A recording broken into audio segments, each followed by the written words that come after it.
To be in charge of your own life, making money the way you want to make it, having fun, helping people, not having to go to 9 to 5 and drudging going there and driving and pretending to work just to get through the workday and like, okay, what time is it? Can I go home? It's like, I love what I do. It doesn't feel like work to me. And I feel like that's the true joy, in getting to choose what you want to do.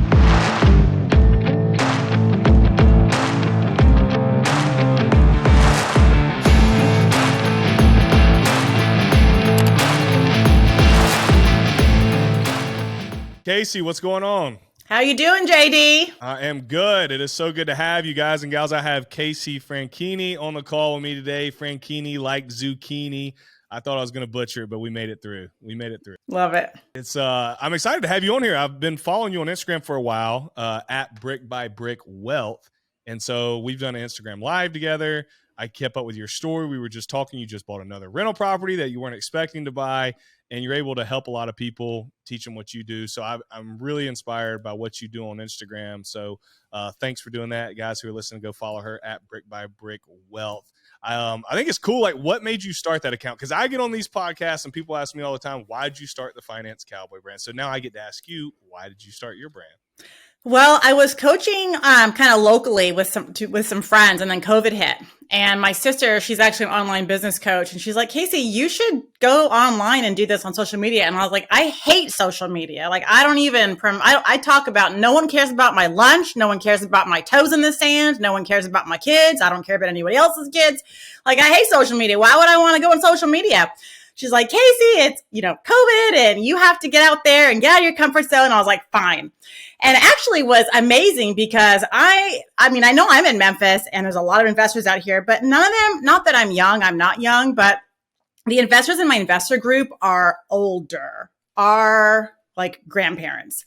And so I didn't really have any investor friends, especially women. I know a couple, literally 2 investor women, and they do flips, and they're also way older than me. So when I got on Instagram, I wasn't even expecting to find this amazing community of investors that are young, that are my age. I mean, it gives me the chills because it really wasn't at all what I was expecting, and I just fell in love with it. That is really cool. Were you nervous? Like, when you first started posting, were you kind of like, oh, this is goofy? Yes. And if you scroll all the way to the bottom, I've never deleted a post. You will see some oldies but goodies. And I will tell you, JD, the first time that I did a live, I was like shitting bricks. Probably you're like, yeah, probably you too. I sat there and like, if I push record, if I push go live, like there's no turning back. What if I don't know what to say? No one's talking back to me. And now it's just like on autopilot. It's no biggie. It's definitely, getting out of your comfort zone with anything in life is really the way to grow. And whether it's with social media or buying real estate or doing something different to make yourself better, going out of your comfort zone and doing something new and different is the way you're going to get there. 100%. That's spot on. I remember I did not show my face. I had a cartoon guy as my profile picture for months and would not show my face, probably 6 months, and finally showed my face. Glad I did. It all worked out. But I remember my first live as well. I was sitting up against this wall right behind me, didn't have all this stuff at the time, and I was sweating profusely. Like, it was so bad. And then you kind of get in it and you're good because you're very well-spoken. You love talking with people. I enjoy conversating.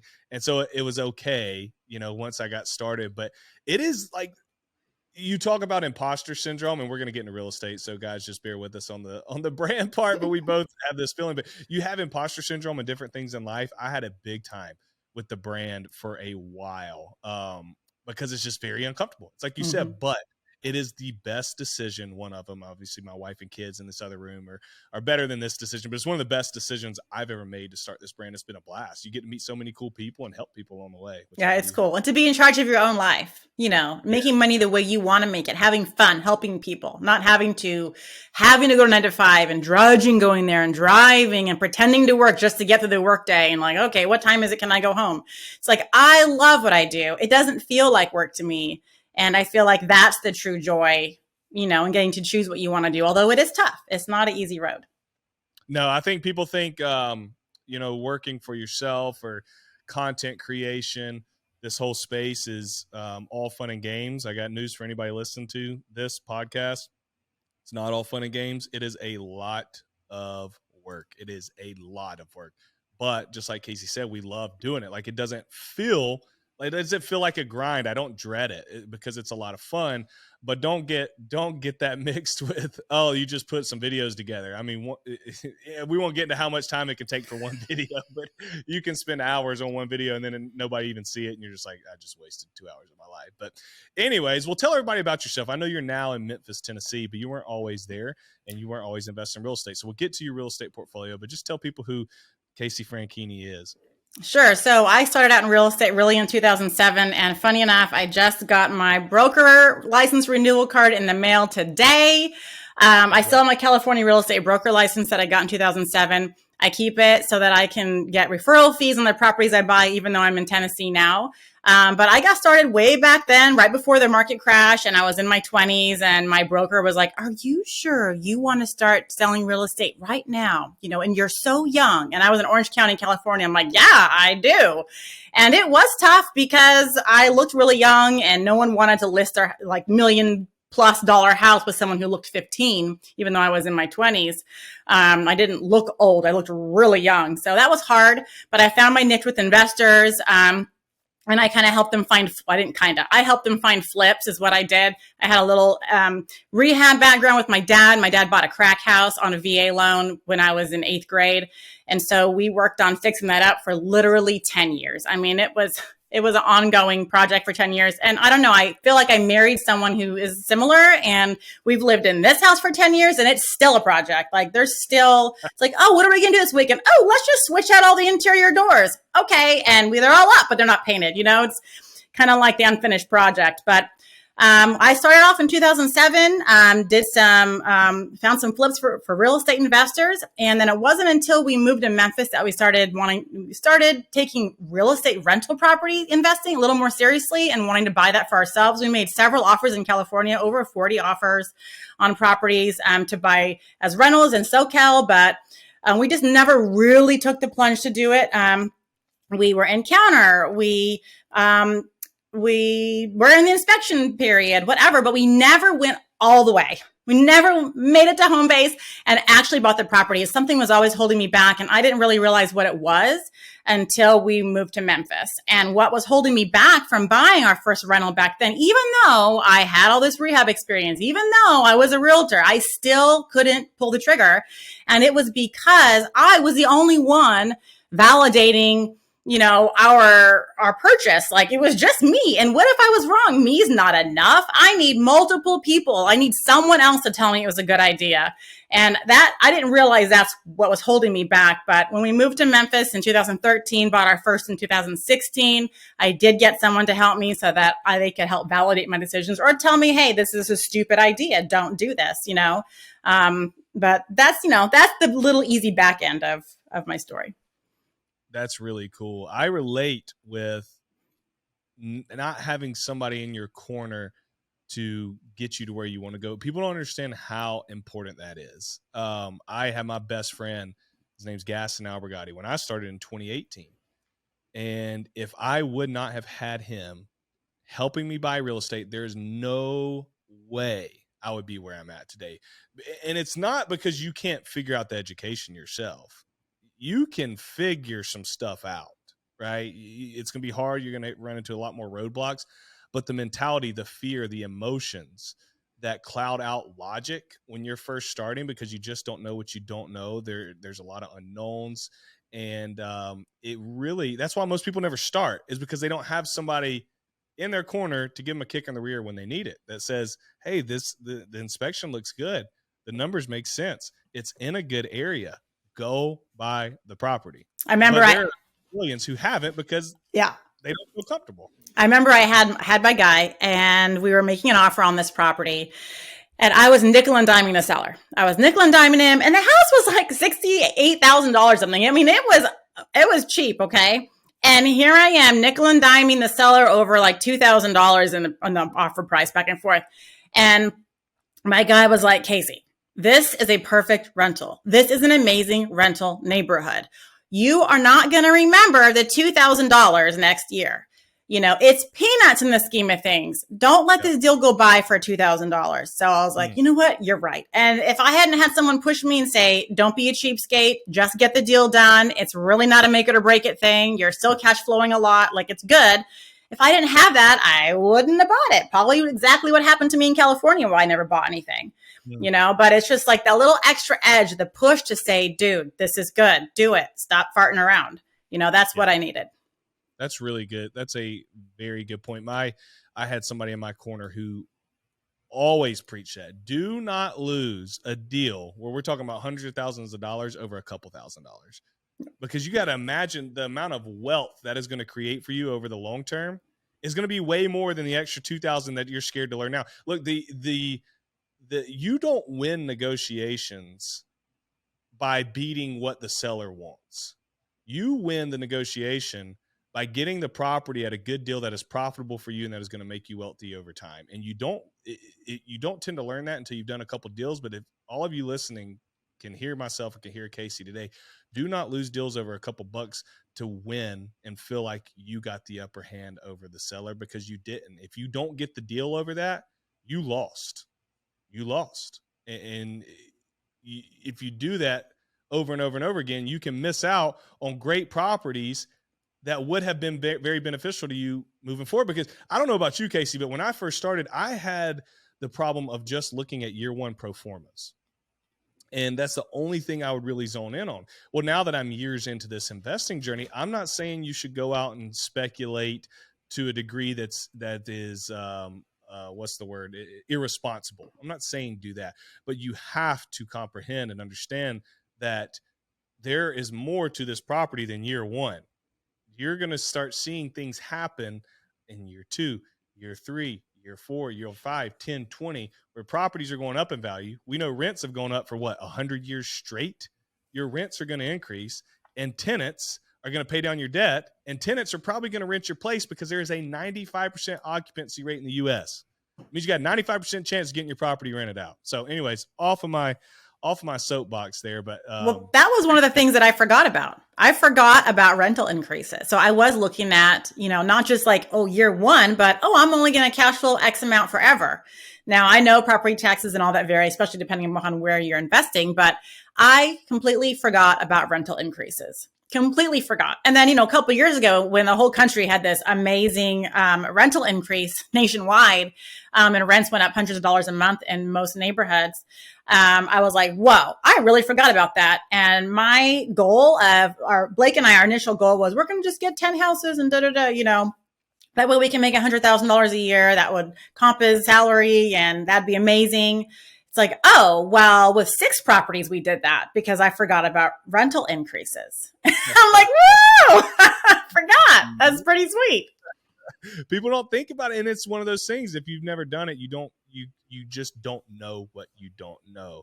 But the compounding effect of real estate in all areas, the compounding of rental income, the compounding of appreciation, the compounding of tenants paying your debt off, the compounding of taxes, is one of the most powerful concoctions known to man. And if you're still sitting on the sidelines and you hadn't started experiencing it yet, listen to us too. It's worth it. And we can dive into this. Casey and I, we have lives outside of real estate. I think, especially if you follow the real estate world on social media, there can be this perception that you have to do it all in on real estate or nothing else. And that is just not true. I built my entire portfolio while working at W-2, while raising a family. I know you're raising a family. So if you want to speak to that, you don't have to do this full time to change your life. No, you don't. And a lot of people won't get started because that's what they think they have to do. They don't have time. They don't want to put in the effort. But listen, I was a stay-at-home mom since we moved to Memphis in 2013. I have been a stay-at-home mom. I only started making money besides my little Etsy business I started, which was very super part-time. But besides that, I didn't really make any real money until my coaching program with Brick by Brick Wealth. I was a stay-at-home mom for 10 years, and my husband had the W-2 job. We had 3 kids, and I wanted to be present with them. And that was the promise when we moved here. We moved to Memphis from SoCal on the promise that I wouldn't need to have a job, and I don't, and I never did. But I'm that kind of person. Like, I gotta make some money. Being a mom is great, but I did need to make a little bit of money. So I was a stay-at-home mom, and I said, look, I want to make money. I want to be in real estate, but I don't want to sacrifice my family time for it. I don't want a job. I don't want to be gone Monday through Friday. I want to be a room mom. I want to be there for all my kids' games and practices, right? I don't want to be the one that only shows up on Fridays for the games. Like, I want to be there on a Tuesday night and a Tuesday daytime. Like, I want to be there for everything. I want to make cookies when they come home from school, although I don't let them have cookies. They get like carrots and stuff, but no being fatties. But so I said, okay, well, what can I do? And I didn't want to sacrifice my family. So we started buying one rental property at a time, and just one rental property can change your life. Just one. For example, the very first rental that we bought in 2016. That house now nets me, after expenses, $900 a month. That's in my pocket, $900 a month. Not $50, not $100, $900 a month. Tell me how that wouldn't change your life. Now imagine just a handful of those. I self-manage too. I don't talk to my tenants at all. They don't call me. My houses are great. If there is a problem that year, like something minor or whatever, it's a phone call to get it fixed. I'm not spending hours fixing toilets or going to their property all the time. Like, I don't. I make $900 a month from one house, my first one, and I don't even do any work for it. I'm able to make a second income. Our family brings in a second ghost income. It's like Casper the Friendly Ghost lives here, bringing us an income, but we're not working for it. It's amazing. Just one property at a time, one a year. That's all we've done. That is amazing. And it's totally changed your life, because now you're up to 8. You just bought your 8th, and you start adding 8 of those, and they may not all do $900 a month. Maybe they do, but even if they don't, 8 of them times $300 a month, or times $500 a month, 900, whatever. But they will eventually get to 900. Like it didn't at first. Our first one wasn't 900 right away. It was 450 or so. But with rental increases throughout time, now it's 900. And that house is going to be more than 900 next time I rent it out. Yep. Yes, our property taxes go up every 4 years, so it kind of goes down a little bit, at that time. But that's why you have to be on your rental increases. At least bring it up to market value every time you get a new tenant, at least. But that's what's going to happen with all of our properties eventually. Eventually, they'll all be paid off eventually. I'm not a proponent of leveraging for your entire life. That's just not me. Eventually, they'll be paid off, and all I'll be paying is property taxes and home insurance. And if I live here, I'll still self-manage. And if I move, then I'll pay for a property manager.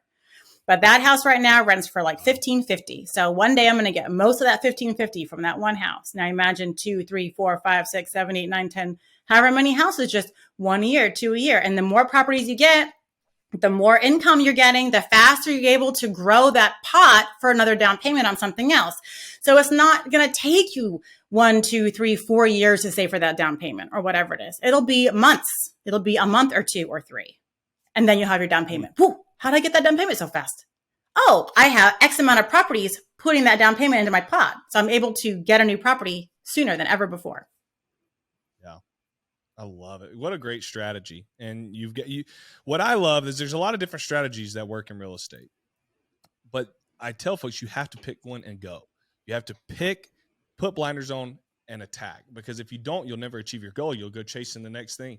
You're like, oh, I want to buy a small residential here, or a small multifamily. Then I want to go do a mobile home park. Then I want to do, creative finance here. And then I want to go do a syndication here. And next thing you know, like, you haven't done anything because you're just thinking you want to do all these other things. I had a guy come up to me the other day who doesn't own any real estate, and just tells me this grand plan for how he wants to buy this land in a certain area and build a bunch of tiny homes on it. I was like, okay. I was like, why do you want to do that? I just think that would be a good idea. That's a great idea. And it's like, well, have you ran numbers? Have you thought about appreciation of tiny homes? Well, no, it seems cool, and I'm like, what are we doing here? And I feel like that is so familiar with a lot of people who haven't started investing. They just kind of like throw stuff out there. They have these wild dreams. Instead, you said, let's focus in on this certain type of asset, and let's buy 1 to 2 a year. And if we do that, we're going to achieve our goal, and our life is going to completely change. So talk about What does that type of real estate, what does your ideal property look like? So we have a very specific buy box. Our ideal property is pretty specific. We want a 3-bedroom, 1 bath, or 3-bedroom, 1.5 bath. There really are not 3 2s out where we are, unless you get into the 1990s or newer homes. And I know where those are located, and I don't want those. What I want is a specific, there's 3 or 4 zip codes that we'll invest in. We want 3 1.5s. We want an all brick home. If it has siding, I will consider it. We do have a siding home, but they got problems. I mean, mice can fit through holes. You're going to get more critters. It's not as insulated. You're going to have more pipe bursts in the winter when those storms come through. I'm not a fan of siding homes, and I will probably avoid those in the future, knowing what happened with the one we have. But a 3-1, 3-1.5, all brick home, single story, less than 1,500 square feet. If it has a garage, if it has a carport, that's a plus. But I'm not going to not get one because it doesn't. And it has to be in specific zip codes in my specific schools that I like. And that's really it. No fireplaces if possible. If there's a fireplace, fine. But usually they won't have one because of the age of the homes that we buy. They're in 1950s to 1975. And that's kind of the range. And I know what they'll rent for night and day. Easy peasy. I mean, I know these rentals like the back of my hand. I can see a property for sale, or I can drive down the street and I can say, if this was an A, B, C, or D class rental property, not neighborhood, but property itself and condition, I know exactly what it will rent for. So that way, when I see one that comes on the market, because yep, I buy on the MLS. The last one I bought was off market, just kind of got lucky, but I'll buy on the MLS. And I will see it and I'll know exactly what it will rent for. So I don't have to hesitate on, let me go do some more research. Let me go see what it will rent for. No, I know with confidence. So I'm easy to make quick decisions.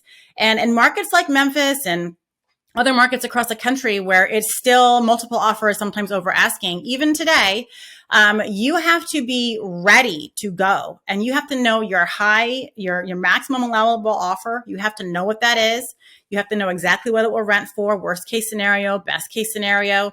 And you have to know, if I do X, Y, and Z to it, it will rent for this. Like, for example, the property that we bought in March, we were going to turn it into an A-class rental. We were basically going to flip it, and we were going to rent it. Now, we would put a lot of money into this property, but it's in it's in the most desirable elementary school in Memphis. I would have no problem getting a high income earning family to move in there, and I want it to be really nice. But then we got this amazing opportunity to buy this off market deal a month later. And I was like, in my other favorite area. And I was like, oh, well, maybe we don't turn this into an A-class rental. It's going to need more money, and we need this money for our other house we're buying.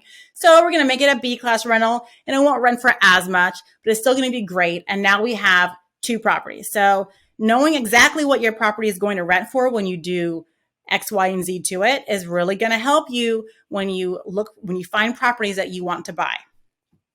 That's amazing. And when she's saying, just for the listeners, when she's saying B, C class neighborhoods, we break it down really into 4 classes: A, B, C, and D.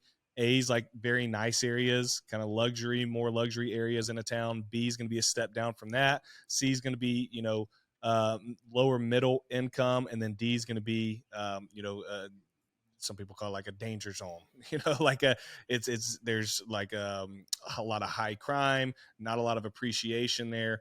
And so that's what she's saying when she breaks down the different classes. But I love where your strategy's at, because that's been mine. And I think it's interesting. You're like, bro, I buy most of my properties on the MLS. I've bought a ton of my properties on the MLS. People think you have to get so creative and you got to cold call all the time. You got to send out mailers and you have to do this and that.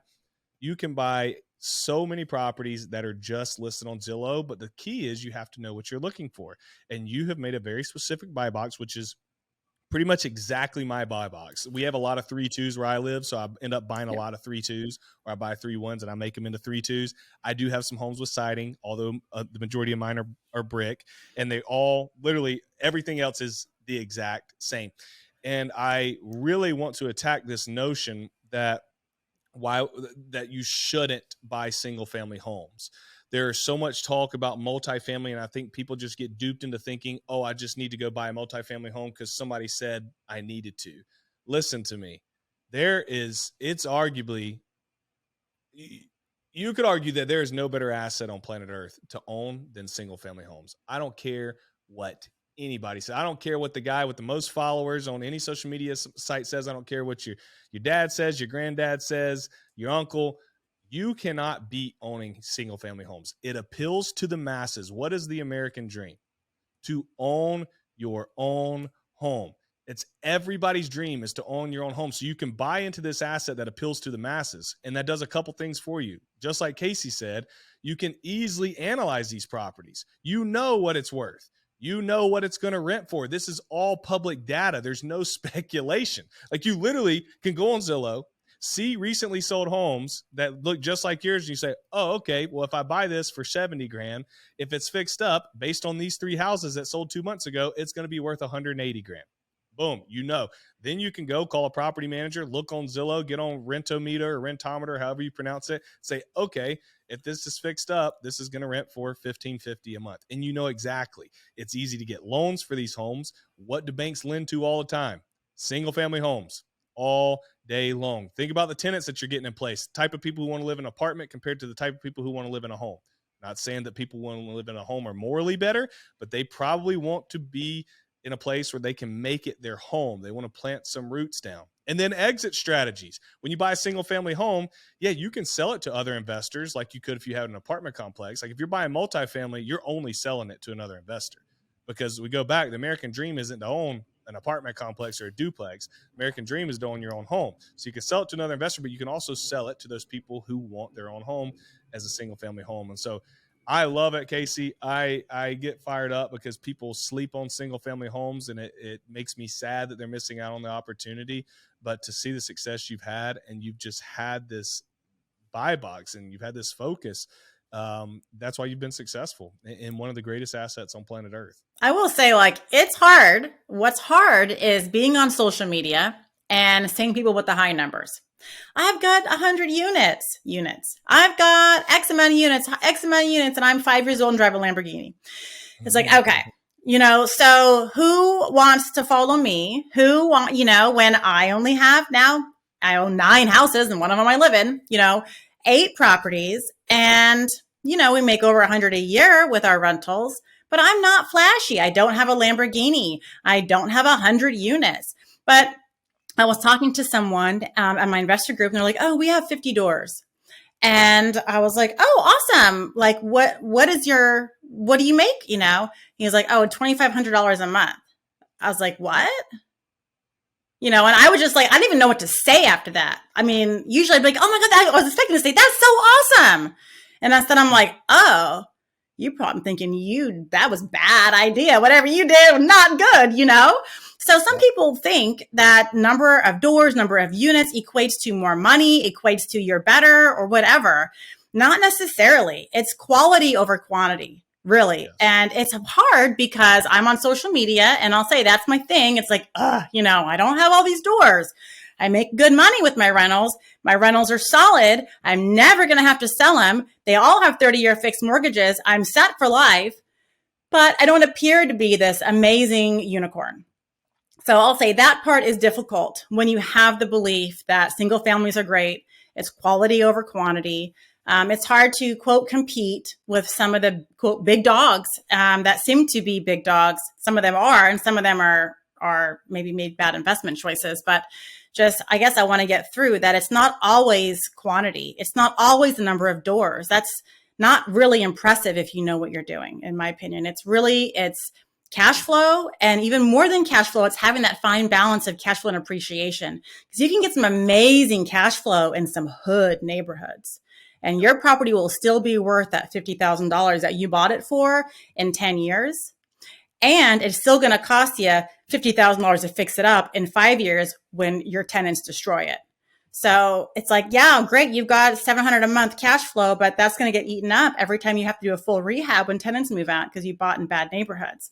So it's just got to be careful, especially with the cheap houses, especially with, low rents. Don't equate to quality people usually. And what you're buying is not really a house. You're buying tenants. You're buying, people who are going to take care of your investment. And who would you rather have take care of your investment? A drug dealer, a prostitute, homeless person who begs, but really they live at your place, or a 6-figure income earner with Pottery Barn Furniture who works hard to send their kids to the best school in the neighborhood. So, what type of tenant do you want taking care of your investment? And I choose the latter. I choose the Pottery Barn Furniture, 6-figure income, cute couple that graduated college. Like, I want those people to live and take care of my house, because when something breaks, they're going to tell me about it. The other people in the hood, they're not going to tell me when something breaks.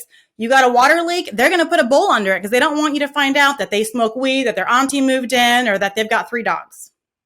Yeah. So you just got to be real careful and know that it's a long-term investment. This isn't a get rich quick. It's get rich for sure. Just play it smart and know all the facets. Know that it's not just about buying. That's not what you're doing. You're not just buying something.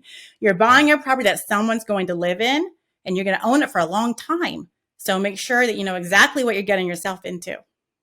That is really good. You have to know who you're trying to reach, and you have to be careful with what properties you buy and who you want to live in there, because they will get destroyed. I had one right now. We just finished fixing up, got totally destroyed because of the people who lived in there. And it happens if you don't buy in the right places and then screen correctly for tenants, which I want to talk to you about property management here in a second.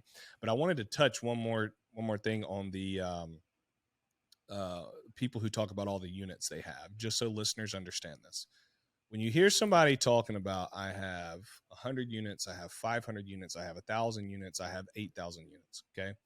99% of the time, this is how it goes, just so everybody's aware. I don't want you to, because what happens is you see that they're doing all this, and then it makes you feel like you're so far behind, but I want to let you know that you're not so far behind. They are raising capital to buy these big multifamily deals. So they may buy 200 doors at a time in an apartment complex. And then another time they may buy 100 doors. Then they may buy 300 doors. But they're raising money. And so they're what's called a GP, a general partner. But they raise money from limited partners. And so while, yes, they own 2,000 doors, well, so do all of the limited partners from the money that they've raised. And usually, not all the time, but a lot of times the limited partners have put more money into those deals than any of the general partners do. And the general partners, the guys who say they have 8,000 units, are just taking a management fee from putting it all together. And so while they may have 2,000 units, there's 100 people, 200 people that are in on that. And they're just getting a really small cut of the actual units themselves. And they're really just getting paid for being able to be a good fundraiser. And so there's nothing wrong with that model. If you want to go be a fundraiser, great. You better start by learning how to do what me and Casey do, because you can't go raising money for big deals until you understand the basic principles. And then if you decide, oh, I want to raise money for funds, I want to control other people's millions of dollars, I'm not excited about that. That's why I don't do it. Could I do it with the reach I have? Of course. I don't want to control millions of dollars from other people and their investments being in my hands. Does not excite me. But should you want to do it, great, you can do it. Then you can go rent your Lambo and take pictures and say you have 2,000 units, when in reality, it's only half the truth. And so anyways, all the listeners listening to this, do not be confused. Do not feel like you're getting left behind. They nobody you know, nobody that you know on social media owns all those units themselves. Okay, so let's clear the air on that so everybody feels confident. But let's dive into property management. I think it's a holdup for a lot of folks. You know, the classic, oh, you get a call at 2 a.m. in the morning on fixing the toilet. Who wants to do that? You know, and it's like, okay, yeah, you're very simple-minded and you're going to be broke for your entire life and be middle class. So you keep doing that while we keep stacking assets. But what have you put in place that has been beneficial for you to be able to manage these by yourself? I'll say like the thing that's made it the easiest, you know, over time, has been a strict tenant screening criteria, because all my properties have been nice. And I have properties in A, B neighborhoods and properties in C neighborhoods, and they're all very nice. I do them all very nice. But the difference has been the tenants that I choose. So I have gotten really picky. In the very beginning, I used to say, hey, everyone in this neighborhood's probably got bad credit, so why do I want to know? And I didn't check their credit. And I know some people, especially that come from other countries, don't have credit. And so, okay, fine, I guess, like I understand that you're new, you don't even have credit. But for those that are Americans and they have credit, I should be checking that. And I had a tenant horror story last year. The lady was there for 5 years. And I was just kicking the can down the road for when I would have her leave because she'd already screwed up the property. So I'm like, well, it's already messed up. Might as well let her stay because she's paying rent. And then I'll just deal with it when she leaves. And so finally dealt with it when she left. And my property was so bad and I knew it, but it was bad. At one point when I had talked to her, she's like, Casey, when I first moved in, my credit score was a 450. And I was like, oh, this makes so much sense now. Like all the issues you've been having, all your bad luck. It's like not bad luck. You just kind of suck. So having a strict tenant criteria. So my credit scores, I do have two different credit scores for different neighborhoods. So for my better neighborhood, I require a 680 credit score and up. And if it is lower than 680, I will consider you. But really not much more below that. And you better have the income and the job history. What speaks volumes to me is when people can hold a job. So if they've got a job for 2 years or more at the same place, this is a really good sign because having a job for a long period of time tells more than just what they make, but also shows you that they're responsible. They show up on time. They follow through with their obligations. Having a steady job tells a lot about a person's character. When you see someone come through and they're hopping from job to job to job to different types of jobs, that's a flag. That's a red flag for me. If they go from working at Target to now I train horses to I'm sweeping floors at the hospital, those are all very different things. And to me, that's not a person that shows up on time, follows through on their obligations. This is a flaky person. So I require a 2-year job history at the same place, no matter where you're working. I have a lady in one house. She worked at the Waffle House. She's been in my property for 5 years. Waffle House. She pays on time. And guess what, JD? During the pandemic, right, when all the restaurants were closing, everything was closed, what did she do? She drove 40 miles away to another Waffle House that was open, and she stayed with a friend even though she had 3 kids at home and she worked there 3 nights in a row and would drive home. That freaking lady got it done. So I want her. She gives me goosebumps. She can stay. If one time she called, she said, my dad died. Can I be late on rent? I was like, sure, waive your late fee. You pay on time. You made it through the pandemic, and you figured out a way. I want those people. So tenant criteria, really, that's what makes my job easy. That and doing quality repairs, putting in quality finishes, not going cheap. Because when you do cheap work, cheap labor, and cheap materials, your stuff's going to break and you're going to have to fix it again. So for me, if I make a house nice, I do quality finishes up front and I put in quality tenants, there's not going to be any surprises. I know how old my roof is. I know how old my HVAC is. So I know one day it's going to break. It's going to be too old and I'll have to replace it. But otherwise, there should be no surprises. That's good. Yeah, one of the things we do is when we buy a property, we go in and we try to take care of all the things that could cause issues. So, fixing any plumbing issues, fixing any electrical issues, fixing any roof leak issues, all the nuts and bolts of stuff. And then depending on the type of neighborhood it's in, an area we're in, we normally do what you're talking about, to where we'll go in and just buy the nicer vanities. Put some granite on the countertop. If you're rehabbing a property, it costs what, $1,000 more than doing, the standard. And just make things look nice. Buy good quality stuff, not cheap stuff. Dude, you can find, we do at least, a lot of this quality stuff that's still not very expensive, Home Depot and Lowe's. I mean, you can go knock it out. And it's real. I mean, I think we got a vanity the other day. I mean, $250 or something, but it's like nice, like a very, very nice vanity. So I love that. That's something we've done a lot, because aesthetics can actually get you more rent than you would imagine. It's going to bring in better tenants and you can get more rent. And it's literally not that much money. I mean, you're spending, I don't want to throw numbers out because it's different everywhere, but you could spend an extra, just call it $2,500 making bathrooms look a little bit nicer and raise your rents by whatever, $200 and cover that money back in a very short amount of time. And so I love that strategy right there. Take care of the stuff that could cause issues so you don't have to deal with it, and then put nice stuff in there and you're going to get good people. And it's like you said, it's like anything in life. It's all about people. I mean, it really is. Everything in life's about people. And if you don't have good people in your homes, you're not going to enjoy owning real estate. That's just No. what it boils And you can put in a bad person in an expensive home too. I mean, you can definitely do that. There are bad people, no matter the class level, no matter if you're, I don't know, upper class, there are still shitty people out there, down.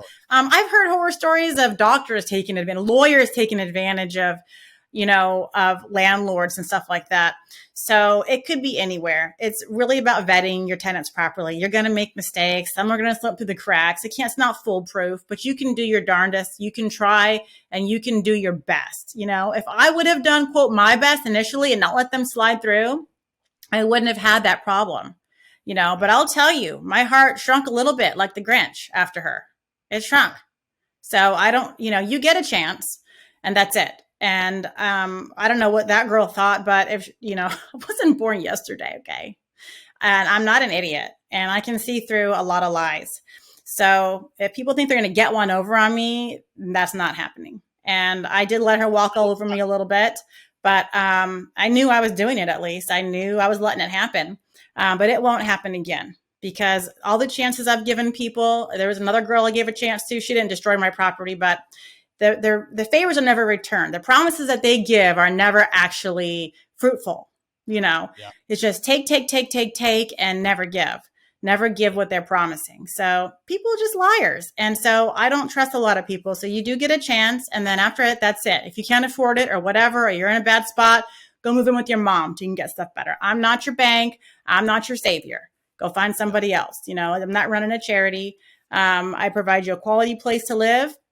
I'll fix your things fast. I will communicate ASAP in exchange for rent paid on time and take care of my house. That's it. It's so easy. It's so easy. Yeah, and you make that communication up front. If people feel bad, they're like, "Oh, is it hard raising rent, or is it hard getting on to somebody or charging a late fee?" For me, at this point, it's not. It's all because of the reasons you said. When they signed that lease, they said, "Okay, this is Jaron's sandbox. He owns this. If I want to play in this sandbox, I have to say I agree to all these things, and I sign my name saying, okay, I agree to all these things." Once they have agreed and they do not hold up their agreement, that is on them. Therefore, they now have to take in the penalties that were listed on that agreement. And is it the funnest thing in the world? And will they give you the biggest sob stories? And are sometimes, can you work with them? Yes, just like you did with the lady at Waffle House. Yes, there are times that you can, but if you give an inch regularly, tenants will try and take a mile. It will happen to you over and over again. So set your ground rules, live by them, enforce the penalties that everybody agreed upon, remind them that they agreed upon it, and keep it moving, because you don't want to get into a position to where I had a guy one time. I knew him. I know the guy. That's the problem. I've known him for a long time, almost a friend, acquaintance. And I had a house. He still rents it now, but I managed it. And I said, "Hey man, I didn't do anything formal." This was early on. This was stupid on my part. And I said, "Hey, pay me on the 1st of every month, and be good to go." Well, the 1st turned into the 5th. And then next month it was like, "Hey man, I'm running a little behind. Can I get it to you next week?" So then it turned into the 12th. Then it turned into the 20th. Then it turned into the next month. And finally I reached a point. I said, "Hey man, I understand you got these other bills, but I own this property and I have a mortgage on this property. And when you don't pay me, you start affecting my family. So you're telling me about your family, but now you're starting to affect my family, and you agreed upon this." And so what I eventually did with him is I actually gave him to a property manager, because we were acquaintances, friends. And I was like, okay, this is going to really hurt this relationship if this keeps on. So I actually handed it over to a property manager. But I'm just giving you guys the example. This was somebody I knew, didn't think they would do this. And he did all the things that Casey said, where it was every excuse in the book, give to me, but there was nothing in return other than I'm just not paying on time, and I'm going to cause you headache. And I didn't want to deal with it anymore. Yep. When you start allowing, split rents, or you can pay when you get paid, they don't get paid on, every other week. They get paid on the first, and not on the first, it's every other week. And then that turns into the next month. So now you're a month behind on payments because of the way their pay dates work. And then when you let them have, not pay that, you waive the late fee, they expect a late fee waived again. Someone dies and you waive the late fee, they're going to expect when their grandma dies or they have car trouble, you're going to waive a late fee. It's, you just set a bad precedent. You set the I'm weak precedent. So I don't do that anymore. Now I do have a guy, the first one had just passed, and one of my favorite tenants, he contacted me 4 days before the end of the month and said, Casey, I'm going to be late this month. He said, I got a new job, but I am getting paid weekly, but I got a new job, so I'm not going to get the whole amount. Plus I had some major car things, but I'll have it, next Friday. And he texted me that. I saw it, but I didn't respond. I was at my son's baseball game. And the next day he called me. So I didn't respond. He called me. He's telling me again, Casey, I'm not going to be able to pay on time. He's reaching out twice in a row. And such a good guy, has been paying on time for the past 2 years, always tells me when something's wrong, tries and fixes the things on his own first. And I said, you know what? I really appreciate that you reached out. You have been a great tenant, paying on time. Congratulations on your new job. I'm going to waive your late fee. Go ahead and pay me next Friday, but I'm going to waive it this one time. And I had to say this one time, I'm going to let you know, I'm going to waive it for you on my own this one time. And he's like, oh my gosh, that is much appreciated. Thank you so much. But it's here's a guy that communicated with me in advance, and I didn't respond right away. And he called me again the next day. He's going to get a hold of me to let his landlord know he can't pay, that's the kind of person that you want. And when you can waive a late fee like that, in that instance, that guy is so happy for that. Wow, what a good landlord I have, waiving the late fee. Congratulations. And not making me pay late. And I don't know, it's a great relationship. So in that instance, I'm going to waive a late fee. For people that are chronically late or always have an excuse, they're never going to get that from me. Never. Yeah. No, that's good stuff. It's a learning experience. That's what we talked about earlier. It's nice having people in your corner to help you when you start doing these management things. We've been through a lot, and we know how this goes. And you can be made to feel like you're heartless, but you're not. Just want everybody to understand that you're not a charity, and they agreed to what you wrote up on the front end. And so you're just enforcing what everybody said. Yeah, this is good. I'll do this. So, imagine calling the bank and saying, bank, I got a new job and I'm not going to be able to pay my mortgage this month. Do you think that they care? No, they don't care.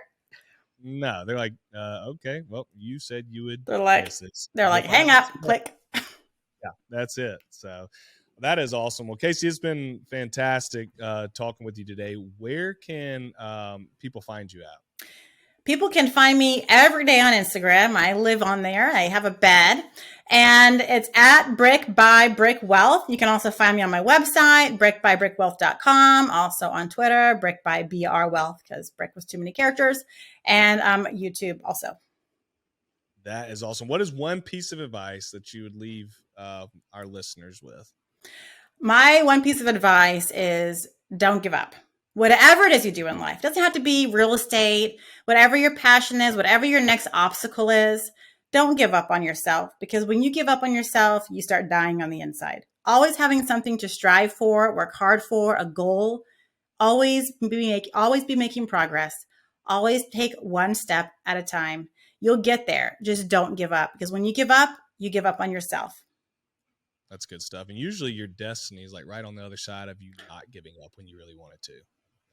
That's what I've found, which it's very hard, because when you're wanting to give up, you've obviously hit some hard times. But if you would just keep pushing, I love that. You're normally going to see your destiny on the other side. So, well, hey, all you listeners, take a screenshot of you listening to this, tag me at Finance Cowboy and Casey at Brick by Brick Wealth on Instagram. Let us know that you listened to this episode. We would both love to tell you thank you for taking time out of your day to listen to us chat, and hopefully you picked up a lot of great information on this. And Casey, I want to thank you so much for being on this episode. Fantastic job. You're crushing it. Keep it up. Keep buying properties. Keep helping other people. And we'll talk soon.